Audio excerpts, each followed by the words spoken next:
How to change your username on the Prism AI app on your Android device. So first, go ahead and open the Prism AI app if you haven't already.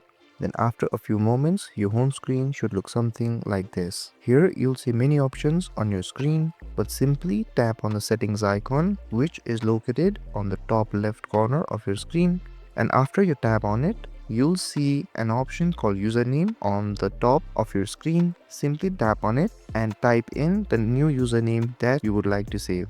And after you write it, simply tap on save username, then tap on OK to confirm it.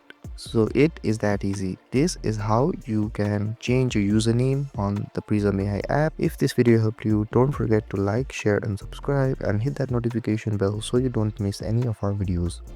Thank you so much for watching and I'll see you guys next time.